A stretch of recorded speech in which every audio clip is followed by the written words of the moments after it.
Whoa, what's happening? Okay.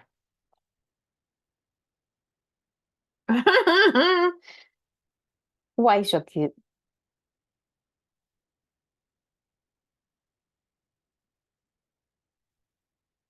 Should I go with the branded look tonight? What's my brand?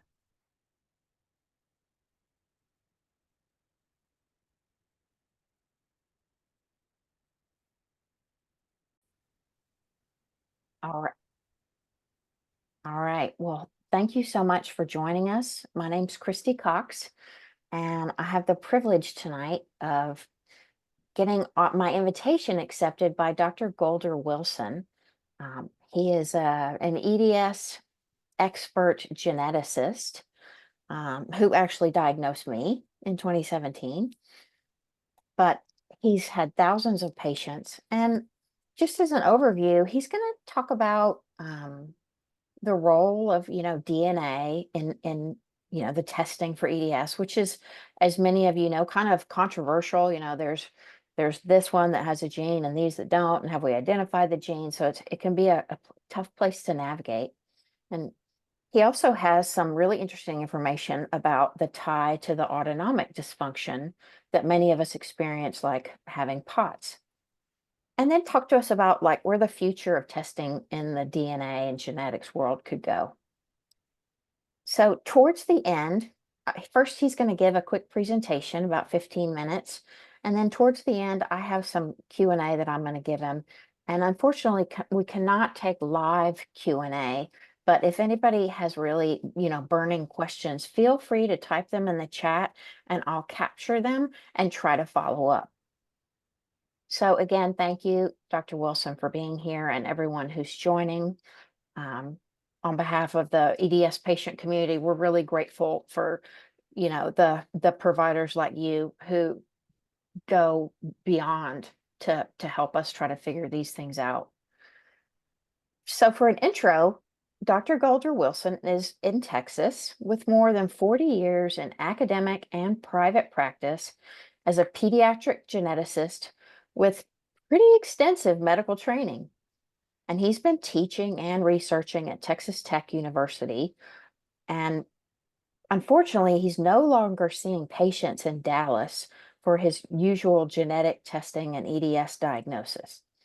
But what he is doing is he's turning this his life's work into an informational service and is hoping to publish a book soon that kind of has a version for patients and another one for scientists so that he can share the things that he's learned from his EDS patients.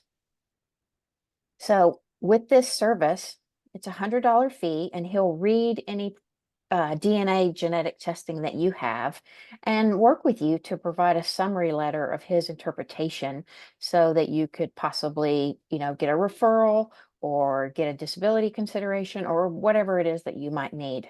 It's obviously on an individual basis.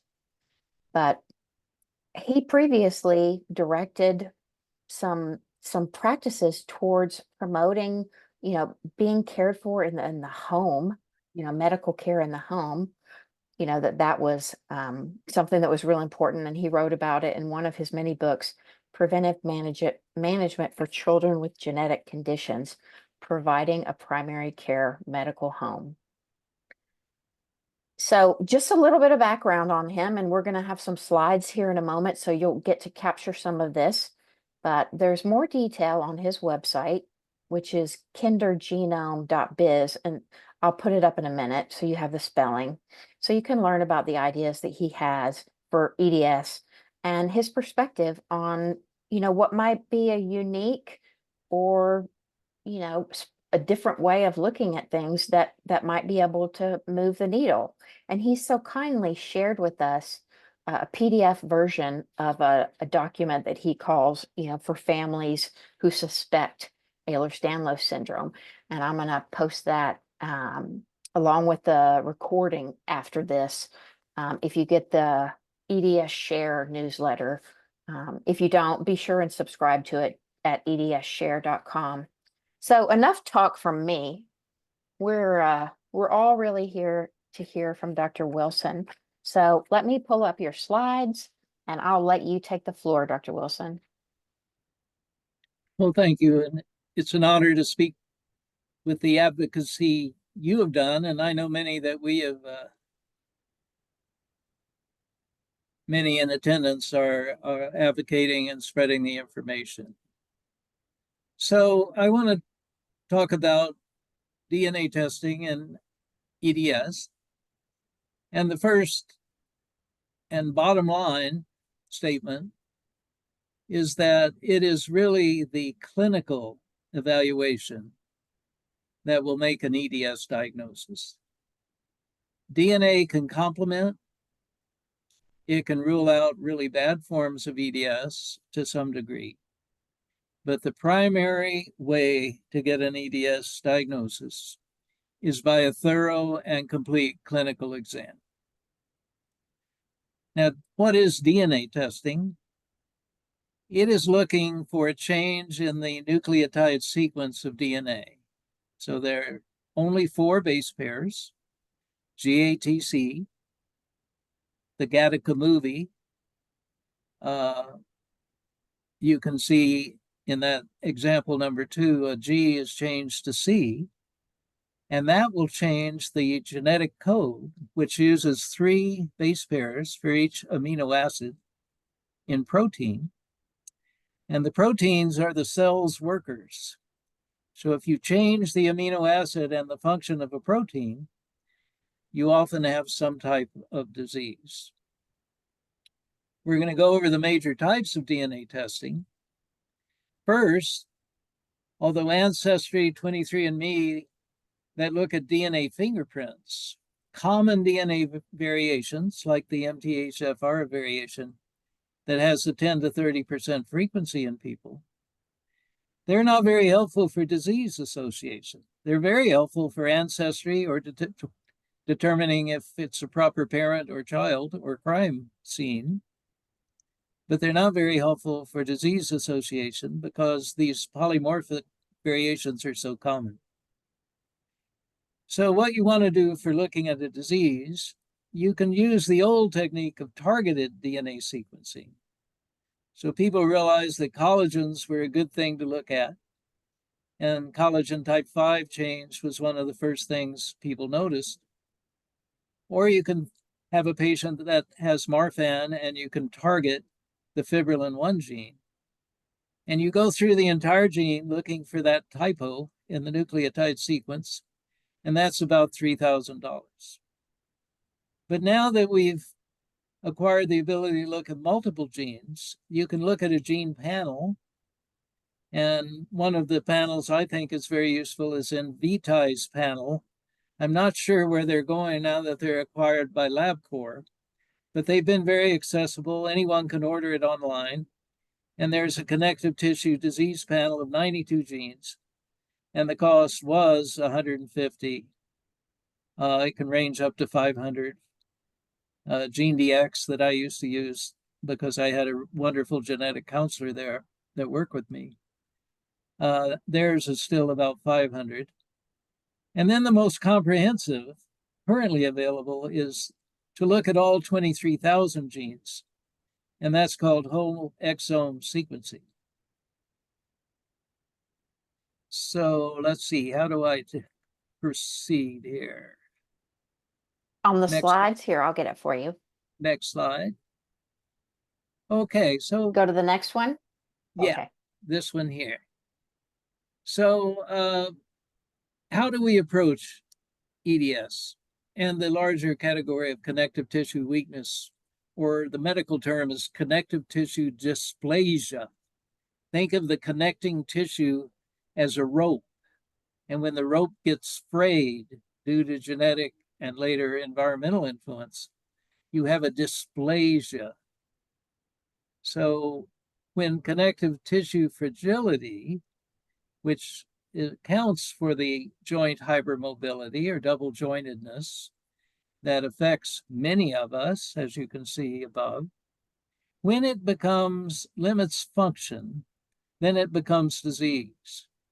And I am sure this is 1 to 2% of people, even though you'll see estimates of 1 in 15,000 I guarantee, and I'm sure some of you have had the experience, if you talk to 5 or 10 friends, you're going to find someone with a lot of these EDS symptoms.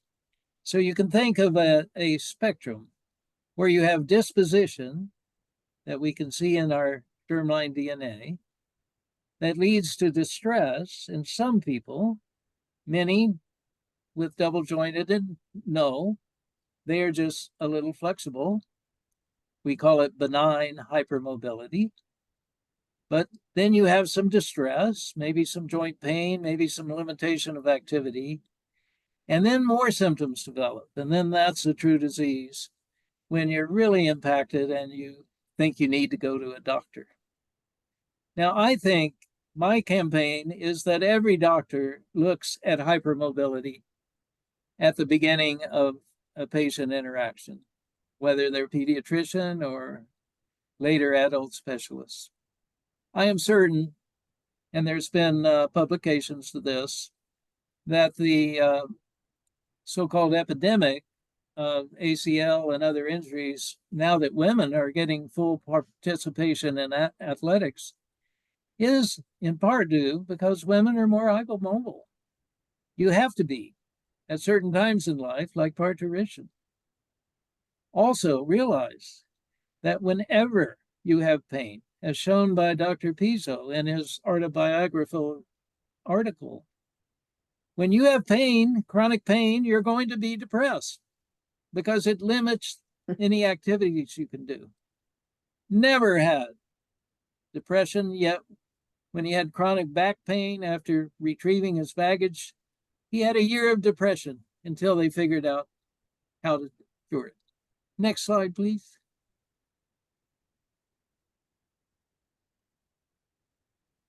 So what is EDS? Well, you all know. Ehlers in Copenhagen in 1901, Danlos, Paris, 1908.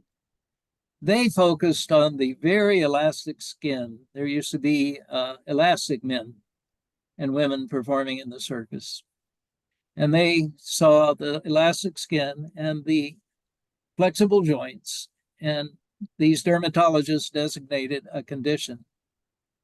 It was McCusick, who's been a really important geneticist. He was a cardiologist, but then got interested in Marfan and other related diseases and realized these were part of a category of disease and called it connective tissue weakness or dysplasia. And his catalog, which is now online, is very useful for any of you if you want to know about a genetically influenced disease or a particular gene or even symptoms of certain genetic disease. Then go to that database and search on the gene or the disease. Now, it's not very helpful for the EDS because they had a trend when we were matching one disease with one gene to give a EDS type designation to each particular gene change. And we'll see that just isn't true. Next slide.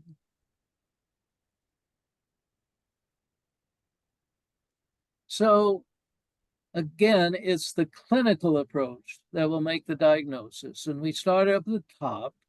I'd love to have hypermobile evaluation at all of the visits. And then I like Dr. Tinkle's approach of saying there's a hypermobility spectrum disorder. Disorder means you ruled out the benign hypermobility. The patient is having some symptoms. Now, if you see a child with dwarfism, like the Wizard of Oz dwarfs, achondroplasia, they are hypermobile. It's a connective tissue problem, but that tends to affect the bones and make them very short. So we take that away. And if one is hypermobile on the upper left, benign hypermobility, you might call that behold, because they may later develop more of the symptoms of EDS. So among hypermobile people, then, we do a holistic clinical evaluation. And another group that we remove, fortunately for EDS patients, are people that have hypermobility and malformations. There are very few malformations in EDS. A malformation is when the actual beginning or onlaga of the structure is abnormal, like a congenital heart defect. EDS rarely will have a bicuspid aortic valve, but that's more a fusion of the valve leaflets rather than a true malformation. What happens in EDS is you have flexible bones and tissues and you get a deformation. So scoliosis, these are acquired problems. The spine is initially straight. Because it's flexible, it twists and you get a bend. The foot is initially straight, but it becomes flattened or high arched. So EDS, we eliminate these birth defect conditions like Down syndrome, even though they can be extremely flexible. And then we come to the I have EDS with this spectrum of symptoms. And I like to use EDS and dysautonomia because autonomic imbalance is such a part of EDS, as we'll talk about. And then we think, could there be another connective tissue dysplasia? And we'll see some examples. And is it one that will have aneurysms or other lethal complications? We certainly want to look at that because that will be a very different management process. And we have to think of other diagnoses. As we'll see, I have found a huge number of mitochondrial DNA changes in my EDS patients. So that's a little different disorder. And then when you look at the symptoms of EDS, when you include autonomic imbalance, there's an amazing correspondence with the long COVID symptoms. And there's some evidence now that EDSers are more disposed to long COVID. Next slide.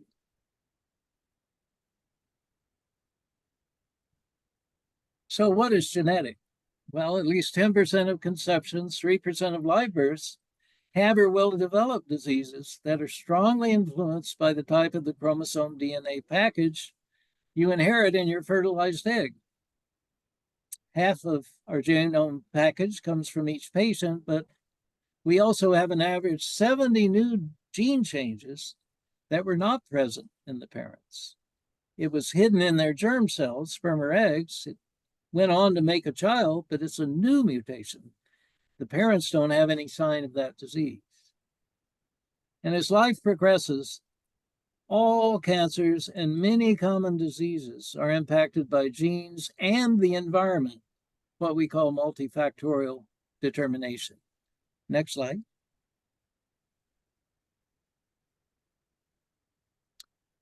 So we first started with things that were obviously genetic, and that was from Mendel, of course, who called these genes factors. And we looked at families and we saw a very clear-cut pattern, like this family with Marfan syndrome, with Danny here, sadly, who is shown just a year before death because his heart just fell apart. The connective tissue is so lax. But in the family, other members were not as severe as Danny, and you can see a pattern where several generations were affected, as well as men and women. And we translate that into a pedigree, which will be done on any genetic visit. And you can see the men appropriately are squares, the women circles, those that are affected are filled in.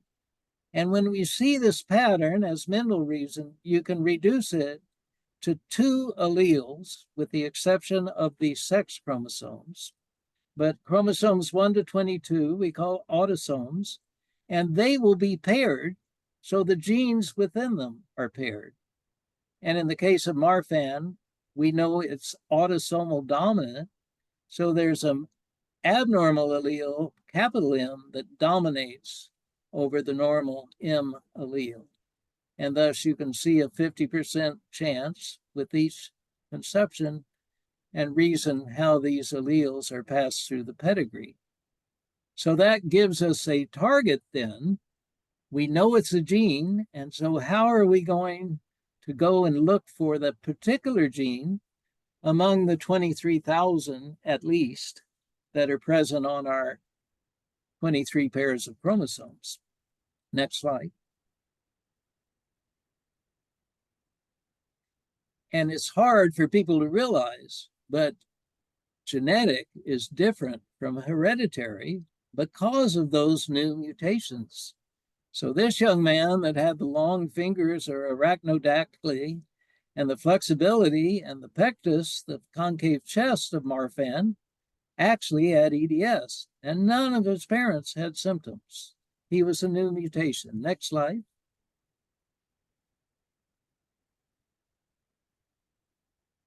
And so when you look for that factor or gene, what a gene is, as Watson and Crick showed us, is a segment of DNA. It's a segment of DNA that encodes a protein, or rarely just an RNA. And so people began looking when they saw a clear inheritance pattern, like sickle cell anemia, which had what's called autosomal recessive inheritance, where you need both copies of the gene to be abnormal to have disease. And they saw a sickled red cell, and knowing that 90% of the red cell protein is hemoglobin, the globin gene became an obvious target. Similarly, when one looked at kids with phenylketonuria, or PKU, they realized there was high phenylalanine in their tissue, and it became obvious to target the enzyme that converted phenylalanine to tyrosine. And they found that enzyme deficiency could isolate the gene and show how the change in the DNA nucleotide caused the enzyme deficiency. This targeted genetic testing, which spawned a sort of fallacy that still exists, that each disease must have its own particular gene. This targeted genetic testing evolved into genetic screening, as when the newborn PKU test was expanded to newborn metabolic screening. So if you've had a baby in the last 10 or 15 years, you know the baby was screened for over 50 disorders, with the criteria that we can do something to help the baby if we screen. And that's something to remember as we look at genomic testing, where we are essentially screening all 23,000 genes in the genome for typos. So advances in DNA isolation and DNA sequencing, we could go from 1,000 Gattaca nucleotides per hour, defining their sequence, to over 1 billion. And that has allowed then testing of all genes in a person in a couple of days. And it reduces things like sickled red cells or metabolites like high phenylalanine to the common language of DNA, a uniform strategy of DNA testing for all genetic and genetically influenced disease. Next slide. So I am going through very quickly now, and we can pull back with questions just to give you an idea of where things are going. If I were to give this talk to a group of doctors, they would probably be looking at their phones and mostly leave after 5 minutes. You're not going to understand it, but I want to give you a general idea of how this goes. So again, we started with a sickle cell or related disease called thalassemia, where you hardly make any hemoglobin at all. You don't make a bad sickling hemoglobin that makes clumps of cells, but you don't make globin. And so on the chromosome 11, there was a particular region they could isolate the globin gene and then test in a person with sickle cell and find this GAG sequence at the 6th codon or triplet in the globin gene had changed to GTG. And that gave us a molecular basis, a DNA basis for sickle cell anemia. If you had 2 copies with this change, you had sickle cell. If you had just one of the 2 copies, you were called sickle cell trait. And if 2 parents with sickle trait met, they could pass on their abnormal copies with a 1 out of 4 risk, autosomal recessive inheritance. So here we're transforming a disease to a DNA sequence. But the problem is, if you look at Jamaica, as Dr. Graham Sargent did, you will find patients in Jamaica who have purely simple globin sickle cell mutation, and yet they are absolutely normal. So this is the key problem. DNA does not always tell you the clinical result. We have background genes. Each of us differ in our DNA sequences at 10 million out of the 3 billion genomic nucleotides. So that is what we are confronting now when we try to look at DNA results in EDS.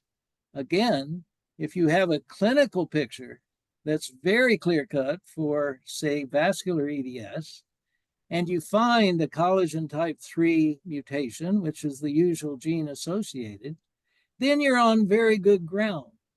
But if you just find a collagen 3 mutation, as I did in 12 of my patients, none of them have signs of vascular.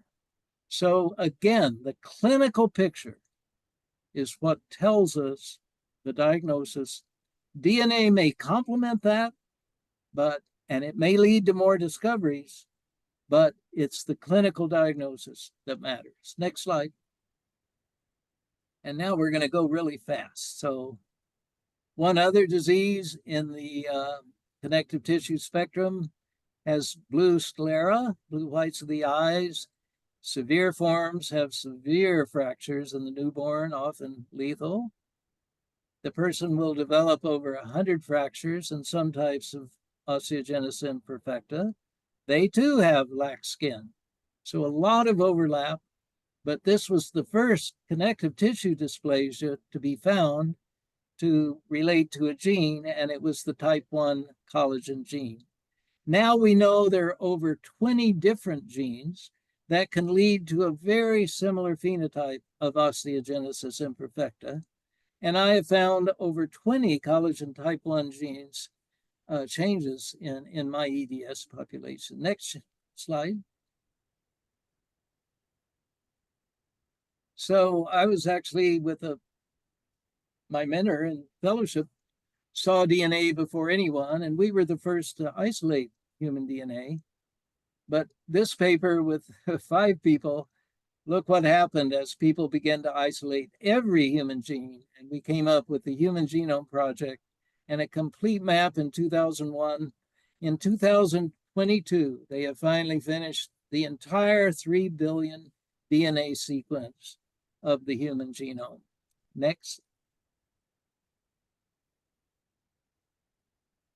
So what is genetic testing? It's from targeting a gene, going from each disease to gene, to screening the whole genome. So our single fertilized egg, one cell, has 6 billion base pairs at its center, half from mom, half from dad. And if you were to stretch that out in terms of nucleotide text, it would occupy 80 million lines and 1.8 million pages. That's the amazing amount of information that's in the DNA of one cell. If you extended that DNA from the chromosomes, it would actually measure 7 meters, even though in the cell is only 10 microns. So it's a huge amount of concentrated information. And once again, we look for single base pair or nucleotide mistakes, and we can do targeting for one gene, scanning several genes for a group of diseases that are related, like an epilepsy or a connective tissue panel, and then finally exome sequencing. Next.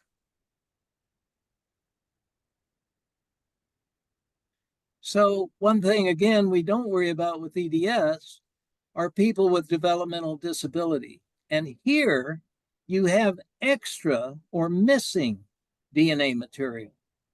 It's like going through the genome book and looking for extra or missing pages, as a bookseller might do.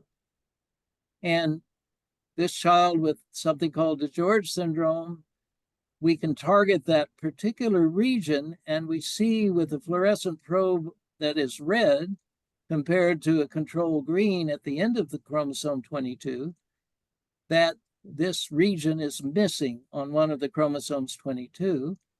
If this were a child with Down syndrome, we would see a whole extra chromosome 21. And once we could do this by genomic techniques, rather than scanning for tiny little chromosome differences, we could see a whole shift in the amount of DNA, in this case on chromosome 5.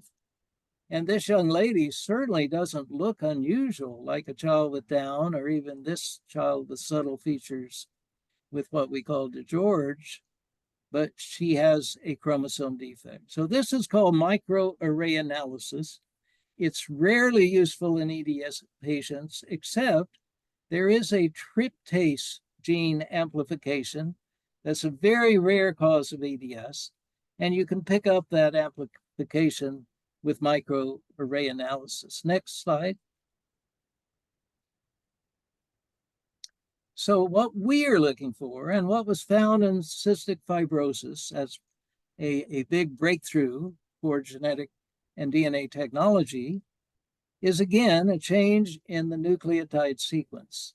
And here you see the common mutation in cystic fibrosis cuts out neatly the 3 base pairs that encode phenylalanine.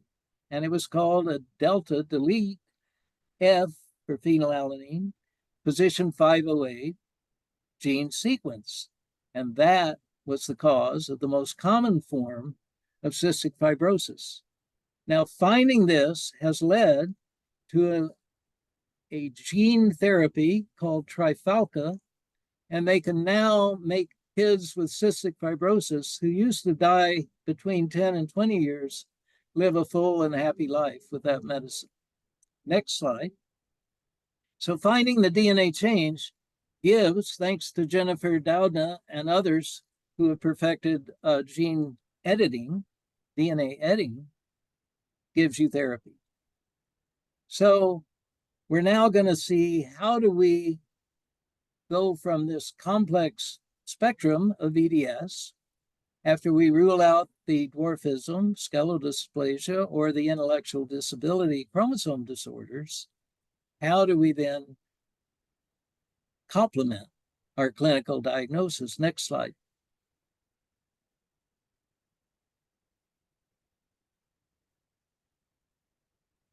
So again, we go from a clinical diagnosis, little different form of thumb type of extension than the actual Beighton scale, but hyperelasticity, these unusual scars, either white atrophic or the more palpable purple-edged cigarette paper ray scars that can look like keloids. We go from a child that's now having joint pain. We know growing pains occur at night, but these are often, the early joint pain is often cast as growing pains. We know they're double jointed. And if we do a good, thorough physical, next slide, history and physical, we will find many other findings and be able to put them in the connective tissue disease category. We've talked about Marfan. There are several forms of Lois-Dietz and osteogenesis. All of these will have more severe findings than the typical patient with EDS, except for vascular, or a rare one called periodontal EDS.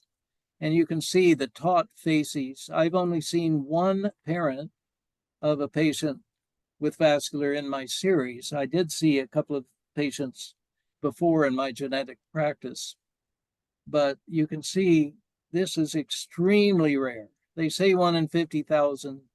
I have yet to see a patient in my recent experience. Next slide. So we have to do, it doesn't matter if it's my particular history and physical form, but we have to do a complete exam. Otherwise, you come up with partial diagnoses like fibromyalgia or chronic fatigue syndrome, and they just don't get to the comprehensive profile of EDS. Next slide.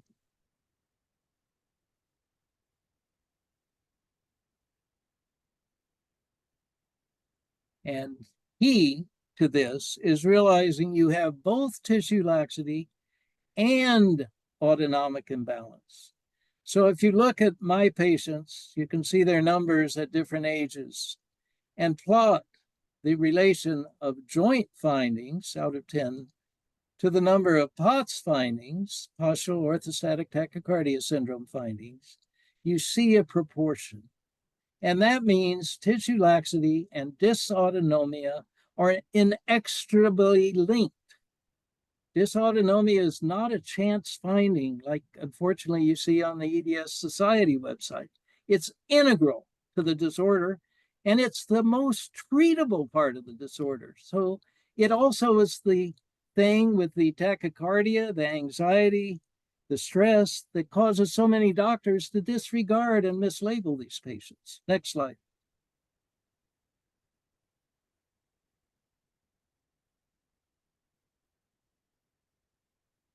So to really understand and correlate genes with EDS, you have to think mechanism.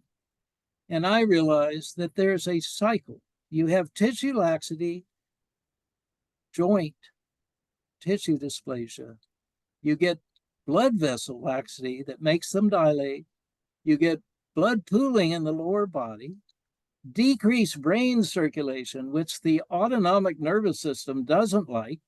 You get a fight or flight response, an adrenergic response, and that alters the sensory motor nerves so you can demonstrate small fiber neuropathy. That in turn will decrease the tissue resilience and muscle strength. So it's a cycle. These are inextricably linked. Next slide.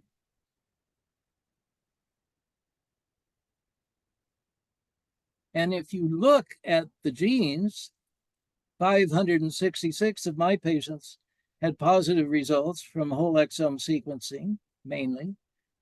You find they are distributed on every chromosome, including the mitochondrial DNA. Next slide.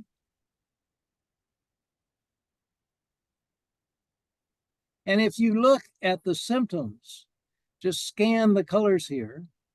If you look at the traditional collagen 5 gene, the collagen 6 gene that affects muscle and was originally described as a Bethlehem myopathy, and mitochondrial genes, among others, you see their percentage of findings, whether it's flexibility, pain injury, the axial bends like scoliosis, limb bends like clubfoot or flatfoot, skin laxity. It's really a very common outcome. Next slide.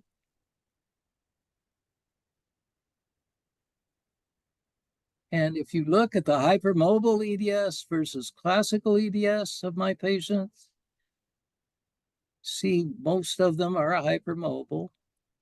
You again see a remarkable overlap of findings. My patients met criteria of classical by having those really severe scars and more skin injury and fragility, as well as joint tears. But overall, the pattern is similar. Next slide.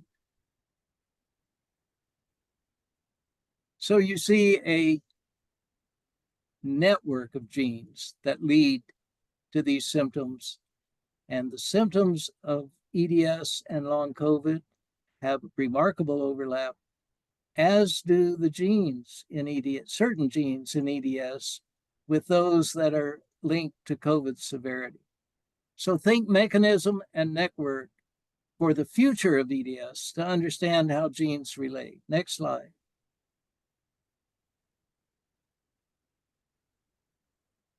So again, we have a patient, all the things that you are very familiar with. She was diagnosed with POTS. Next slide.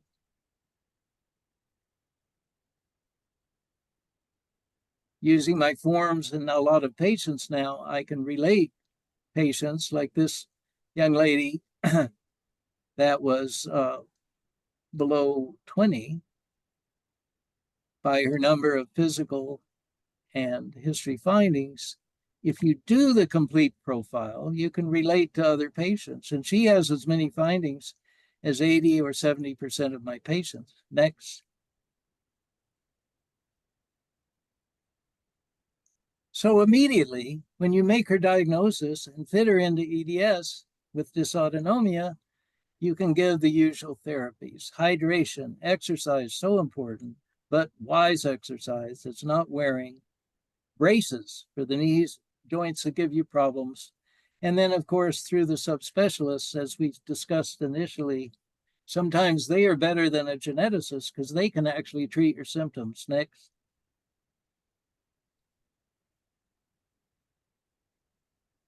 So the DNA patient, testing on this patient, the gene panel was normal. That would have picked up collagen 3, and you can use that NVD gene panel to make your chance of vascular, which often hangs over patients' heads like the spaceship in 4th of July over cities. They worry so much about it that this gene panel can make it very unlikely if you don't have a collagen 3 gene. But this young lady had something different. The polymerase that multiplies DNA of mitochondria. And so this would not be accepted. It would have the usual unfortunate qualification of variant of uncertain significance, which is why so many patients and doctors and insurance companies don't respect the whole exome sequencing. But if you realize that this Paul G was related to a disorder that has IBS and dysautonomia as well as neurologic symptoms similar to EDS, then it makes sense that this is contributing to her clinical EDS diagnosis. But that DNA result is not going to convince most doctors and even most DNA experts. Now, where are we going ultimately? We can look at the part of the DNA that makes protein. That's the exome. But that's only 1.5%. So the new exploration will be the dark genome, so-called, where you're looking at DNA that's not making protein, but is having impact on how the proteins are expressed. How much are you making? What type are you making? Next slide. And so we can relate through mechanism. One of my heroines is Dr. Judith Hall in genetics, and she dissected this complex pattern of contractures or joints being pulled together like club foot. That was called by a general name, arthrogryposis multiplex congenita. And she showed that anything that would restrict fetal movement, whether it was the central nervous system, the brain, peripheral nerve, muscle, bone, skin, contracting and wrapping the baby, a cocoon baby, then you could figure out the mechanism and the type of arthrogryposis rather than just giving it a general, generic term. And that's what we need to do with EDS. I think most hypermobile EDS will turn out to be due to muscle-related genes like the COL6, 12, and Bethlehem myopathy. And by doing that, we will eventually have therapies where you can take a patient's DNA change, and if it mainly affects muscle, you can engineer that DNA change in stem cells, mesenchyme that gives rise to all the connective tissue, and then you can particularly target, rather than the general stem cell therapies that are just using a generic tissue, you can actually target a patient's EDS profile based on the particular type of gene change they have. So final slide. So medical and human experience give meaning to DNA language. You know that a good proofreader has to ignore meaning. And that's paralleled by the molecular geneticists and genetic counselor who know DNA, but not its meaning for medicine. They don't see a lot of patients. The genetic counselor has never had medical training. And thus, so many of the DNA change have variant of uncertain significance. And at first blush, that looks extremely unhelpful.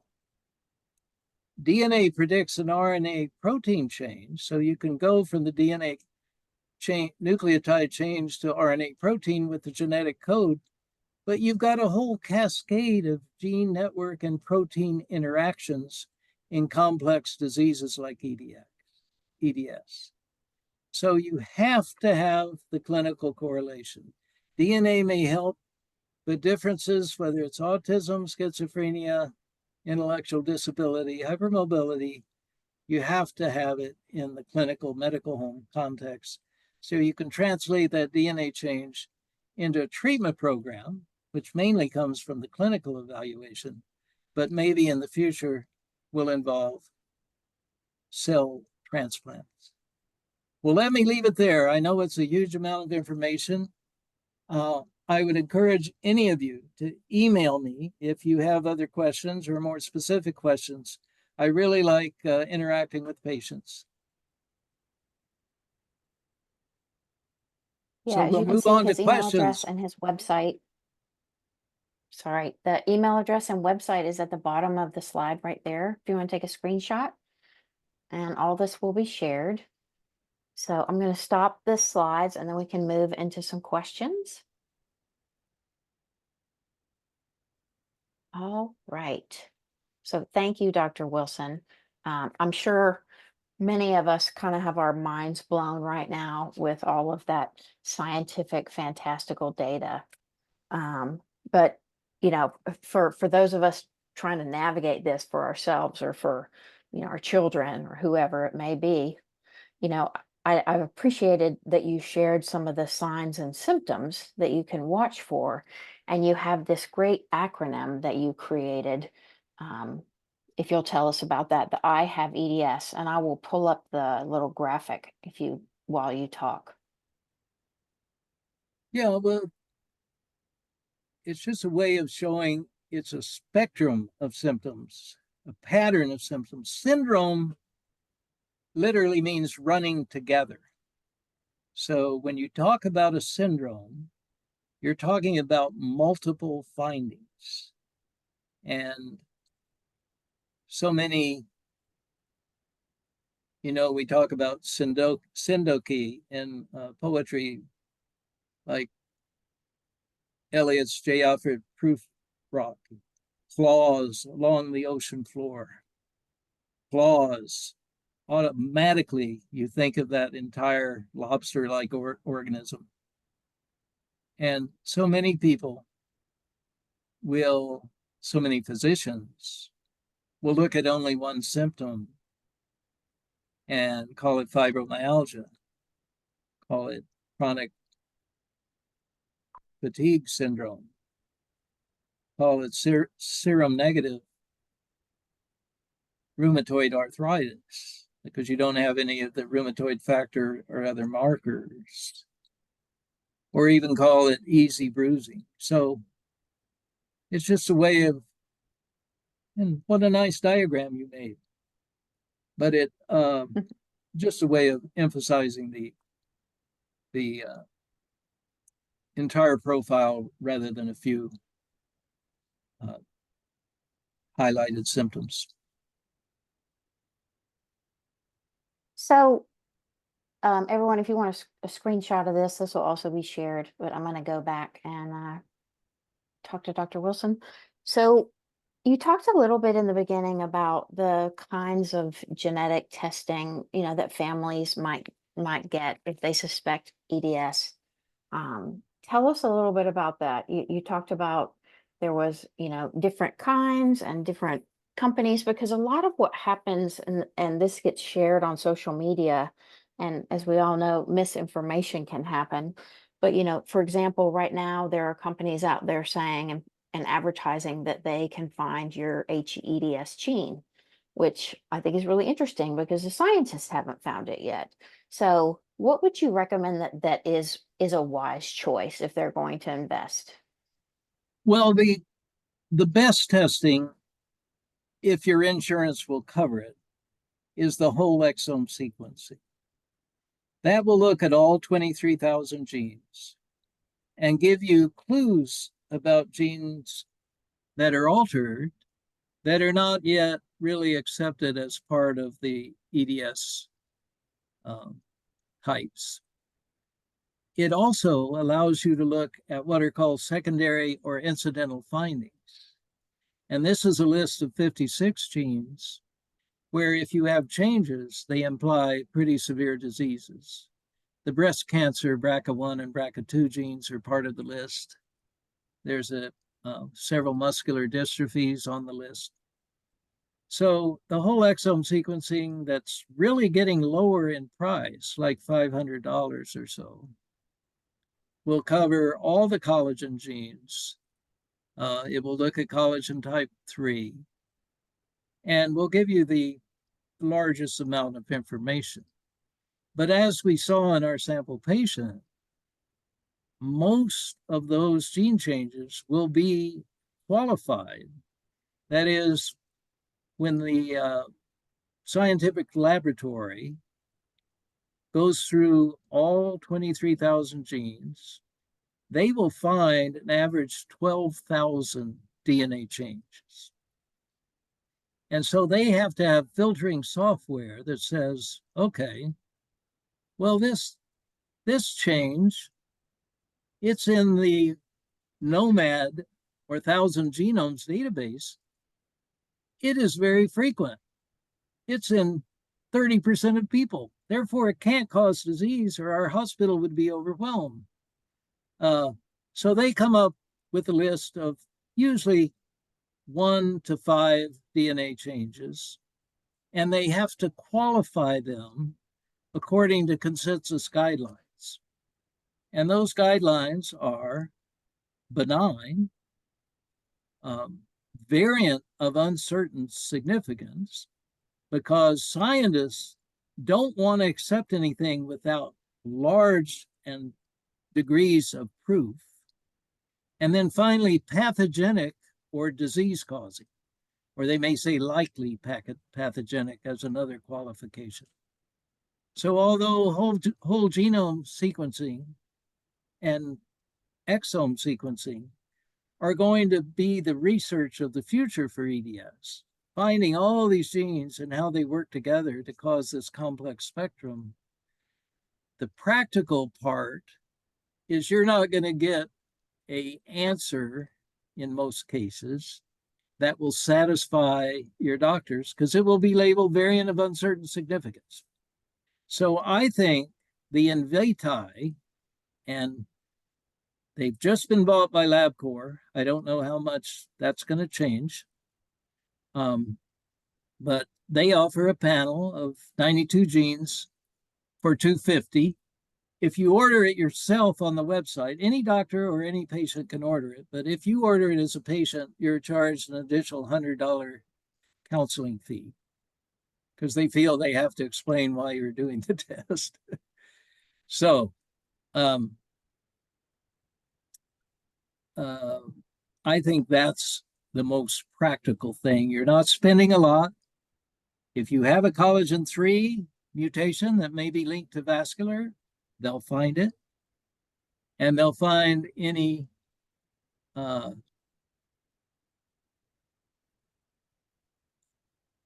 common DNA change like the collagen type 5 that has long been associated with EDS. So that's my recommendation presently. But if you can get the funding, get the insurance coverage, whole exome is down to about $500. The one we use at Texas Tech is $775, and insurance is covering it more and more. And that is where I would go, bearing in mind you may have results of future interest rather than present practicality.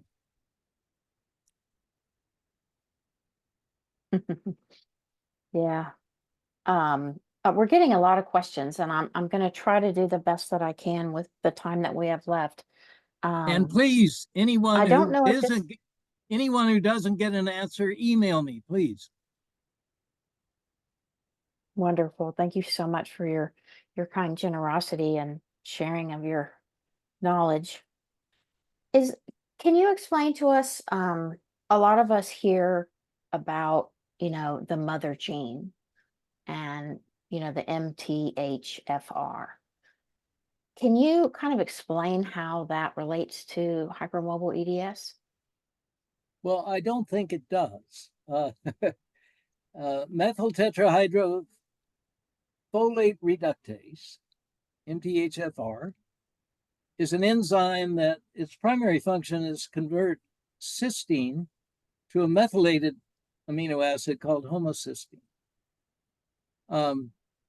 If you look at the DNA changes in MTHFR, the ones people focus on and that LabCorp will test is a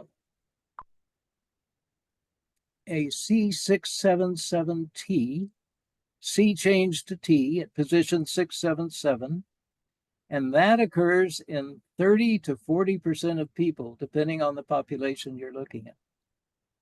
Now, you can't have a strong disease association. The disease association is clotting, so people worry about strokes or heart attacks, coronary artery thrombosis. But you can't have a strong disease relationship that would affect 30% of people. Our hospitals would be overwhelmed. There's an A1298G that is 10% of the population. Now, if you have both gene copies, I'm talking about heterozygotes, one of the two gene copies have that DNA change in MTHFR. If you have both gene copies, then it is a rarer event and may have some contribution to a clotting diathesis. But most EDSers are more on the other side. They tend to have easy bruising. And I found 8 people with von Willebrand disease mutations because the connective tissue in the wall of the artery and the platelet is fundamental for clotting.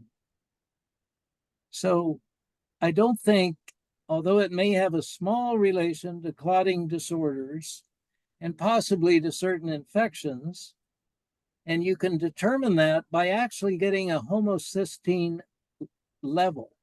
You can get that through LabCorp if you have an MTHFR change.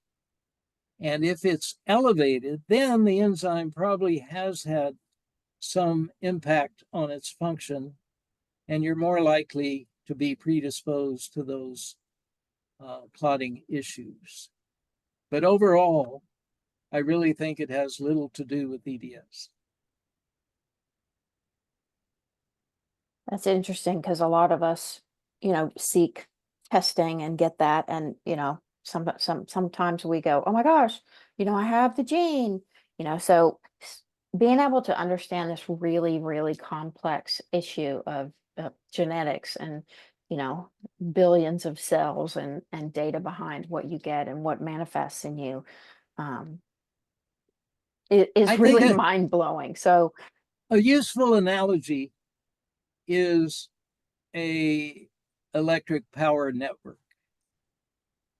You know, well, you might not know if you're not in Texas, but they can be very vulnerable. Um, and you have this whole network of power lines and central generators and power plants. And on the periphery, you can have a blown down telephone pole, and you have a very localized effect on a few households. As you go centrally to the network, you get more and more diffuse power shortages. And if you go to actual power plant, the entire grid may fail. And that's the real picture of how genes work. You don't have one gene working in isolation. Cells are too complicated for that. Genes work in networks. Some have huge impact when they're altered, like the collagen type 3, certain of the mutations, not all of them, in collagen 3. And that's central to the network, and it causes connective tissue problems in almost all tissues, including the severe aneurysms that we know can occur in patients and especially women who undergo pregnancy. But others, like collagen 5, milder mutations, they give a common EDS profile that may be very mild. So that's the way to look at how the genes relate to EDS and why the testing will not be as helpful in most cases as the clinical pattern and diagnosis. That makes me think, sometimes we get caught in this loop of, do I get the genetic test and is that what diagnoses me, or do I get the clinical and that, and a lot of times, as you said in your patient study, 17 years to diagnosis later, we're all kind of swirling, just trying to get answers. Do you have any suggestions for, EDS patients that are like on long waiting lists to see a genetic counselor who understands this? Or, you know, what kind, I mean, should they approach the POTS and the autonomic disorder? What do you suggest?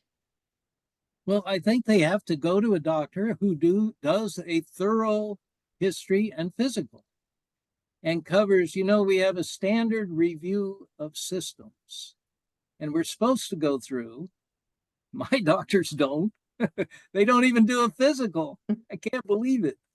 But we're supposed to do a history covering every body system and then do a thorough physical that also covers it. And if you have a doctor do that, they're going to document that you not only have hypermobility, but you have joint instability, you have subluxation. When you have subluxations and your joints are moving more with every one of your 1,000 movements a day, then you have wear and tear on the joints. You get joint pain, not just at night, like growing pains in kids. And your skin is more fragile and flexible. You get unusual scars. You get easy bruising. Your skin may be elastic, although you may not perceive it.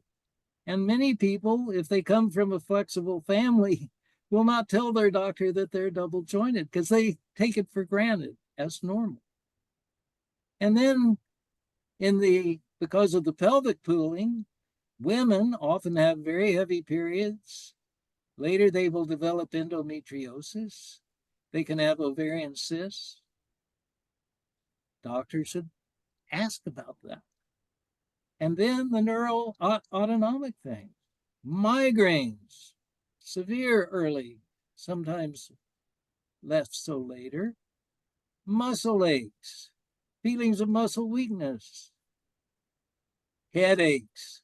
Of course, the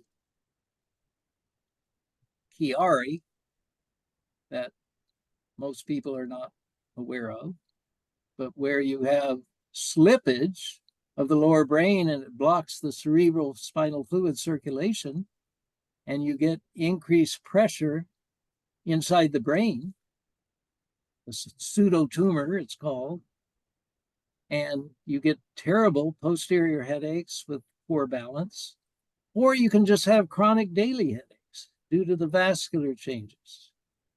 And then finally, because your brain isn't getting blood, you activate your adrenergic, your fight or flight system. So you raise your heart rate, raise your blood pressure, get blood up there, but then you have chronic adrenaline storm and you have palpitations. And anyone under chronic stress, what do? You get exhausted.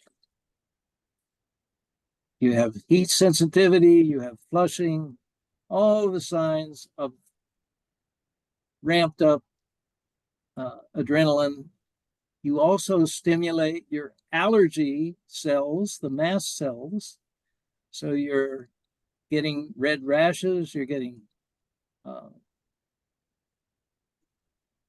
asthma-like symptoms, reactive airway disease, food medicine intolerances. Most EDS people will react differently to medicines. It's not something you can do the pharmacogenetic testing because it varies. It's hard to do the allergy testing because it varies. But people will have allergies one time and allergies to something else another time. And then finally, when you're ramping up your fight or flight adrenergic or symptoms, you suppress the other side of the autonomic, the cholinergic part, and you get IBS with irregularity, chronic nausea, stomach pain, and in women, often gallbladder issues. So you've got to look at that entire pattern. And if you can get a doctor to do that, then the diagnosis becomes obvious. But if you only look at one thing Yeah. and don't do a physical, like my doctors. Yeah, I agree. It's that's a big part of the challenge is there is no um, comprehensive, holistic look across all these systems that are siloed in the healthcare system. So, I know Yeah, when we were talking before, you were telling us how, if you can find like an internist or, like a curious doctor that's willing to learn, that's one of the ways to sort of get through to this. Um, yeah. I just have one more question and then yeah, I'm sorry we're running over. I appreciate your time so much. well, I think Um, I ran over. I'm sorry. But please no, it's okay. have people This email me. perfect. Yeah, it's we shared your email. We definitely will. Um, so there's the, joint tissue hypermobility, the link to dysautonomic dysfunction. And, there's links to the allergy mast cell, hyperreactivity. How do you think all that plays into inflammation that happens in this patient group? And that's a really good question and an important research aspect. Um, I think, Dr. Lawrence Afrin and Never Trust Occam, his book, classic book, he doesn't really cotton on to EDS as much as he emphasizes the mast cells. He realizes EDS has some mast cell, but this was written some 15 years ago. So he wasn't Hmm. attuned at that time to DNA testing. But when you ramp up mast cells, you're definitely, and the adrenergic system, you're definitely ramping up an inflammatory response. And it's complex. They're parts of the adrenergic response. You've got beta 1 and beta 2 receptors. And so it's a complicated thing. But I think it's one reason that EDS patients have similar symptoms to long COVID patients, that you've ramped up your immune system. Some people develop what is diagnosed as chronic variable immune deficiency because the inflammatory immune system has been perturbed. And we need hard research on this to know exactly how, but there's definitely an impact on inflammation. Many are very susceptible to strep. Why? I don't know. Many have had Epstein-Barr virus, mono, and have chronic persisting symptoms.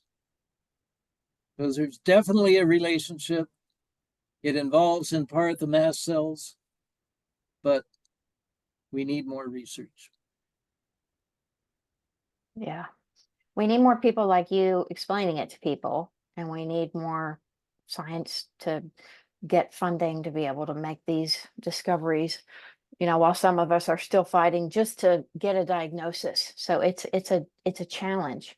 But as you said earlier before we got on, the patient community can sometimes be such a valuable resource to all of us to be able to find other people that are experiencing similar things, or to ask questions, or to ponder questions about, does this affect you? Mine is, doing this. So it's really wonderful. I thank you so much, Dr. Wilson, for being here with us, and your grace to take questions on email. And as we mentioned earlier, you are doing some sort of like genetic consulting services, and where if you already have some tests, you can interpret the data and help people sort of figure out their situation on an individual basis. Um, is there anything else you'd like to share, or?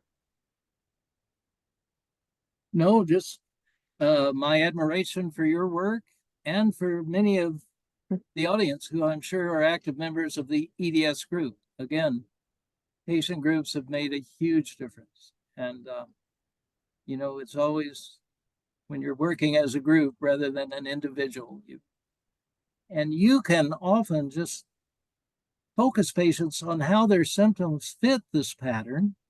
And boy, once they cotton on to it, yeah, it's hard to find a doctor sometimes, but now you're not crazy.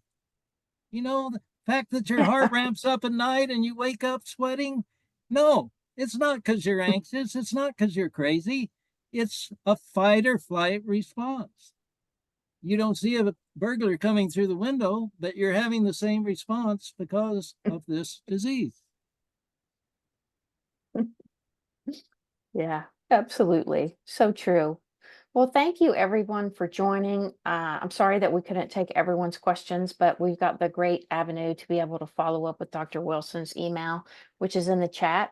And again, this will be shared in the newsletter from EDS Share, with both the replay, the slides, a handout that he's sharing about what families can do, and more. So thank you all, and we look forward to seeing you next time. Next time I'm having a guest, Jonathan Parr, who is doing some really interesting work on the neuromuscular kind of retraining from the signal to the brain to the muscle, that's helping people have a little bit better stability and reduce their pain in physical therapy that's kind of non-traditional. So I hope you'll join me for that.